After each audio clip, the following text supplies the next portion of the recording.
राठी ने अपने latest video में अभी एंड न्यू को गोदी यूट्यूबर बोल के ट्रोल करते हुए कुछ ये बोल दिया। जो भी इनकी आलोचना करे या तो उसे बंद करवा दो या फिर इनका आईटी सेल गंदी गालियां देगा, बुली करने की कोशिश करेगा। लेकिन दूसरी तरफ जो लोग इनके खास हैं उन्हें स्टेज पर बुलाओ, नरेंद्र मोदी उनके साथ हाथ मिलाएंगे। इसके लिए नेशनल क्रिएटर्स अवार्ड बनाए गए। कुछ विनर्स जेन्युइन थे क्योंकि थोड़ी बहुत क्रेडिबिलिटी भी बनानी पड़ती है, लेकिन कई सारे मोदी की चरण वंदना करने वाले गोदी यूट्यूबर्स को यह अवार्ड दिया गया। 8% एनर्जी से अगर हम बात कर पाए तो फिर हम उस मैसेज को। इसके साथ ही ध्रुव राठी पे एक बहुत बड़ा इल्जाम ये भी लगाया जाता है कि किसी अन्य पार्टी की तरफ से उनको काफी ज्यादा पैसे दिए जा रहे हैं ताकि ध्रुव राठी बार बार बीजेपी के अगेंस्ट वीडियोस बनाते जाएं। एंड फाइनली इन आरोपों को खारिज करते हुए ध्रुव राठी का कुछ ये बोलना है।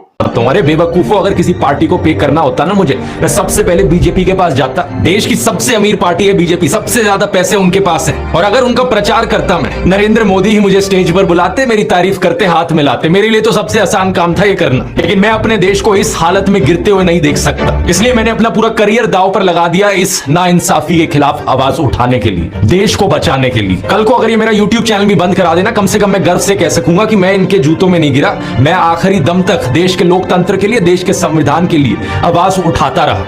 रजत दलाल एंड केरी मिनाटी के बीच में जो भी कंट्रोवर्सी था उसका दी एंड हो चुका है। एंड फाइनली फुकरा इंसान भी अपने लेटेस्ट वीडियो में इस चीज पर रिएक्ट करते हुए कुछ ये कहे। अब किसी कंट्रोवर्सी पे बिलीव ही नहीं होता यार, सच बता रहा हूं, ऐसा होता है। ऊपर से कैरी और रजत भाई की जो कंट्रोवर्सी हुई, that was an actual controversy, उसमें कोई समझौता नहीं हुआ। बट मुझे लगता है कभी-कभी जोक्स को जोक्स की तरह लेना चाहिए, और कभी-कभी मतलब अगर तुम किसी को बहुत हद लेवल पे रोस्ट करना चाह रहे हो तो उससे परमिशन लेना चाहिए। तो मतलब प्यार मोहब्बत से सब कुछ हो जाना चाहिए, लड़ाइयां नहीं होनी चाहिए। और अगर किसी ने मतलब छोटा सा रोस्ट करा तो उसको दिल पे नहीं लेना चाहिए, उसको मतलब इसके अंदर से ठीक है भाई अपना करते लेट्स गो। बाकी आई होप जो भी दोनों के बीच की क्वेश्चन हो वो सही हो जाए।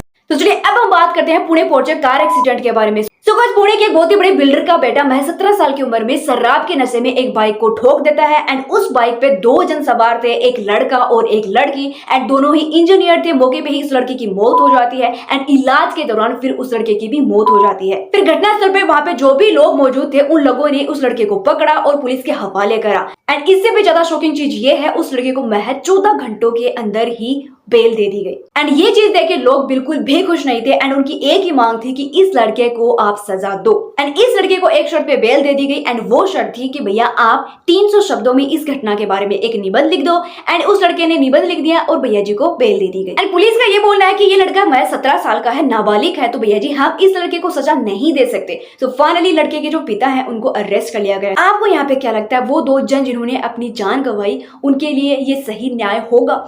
कमेंट करके जरूर बताना।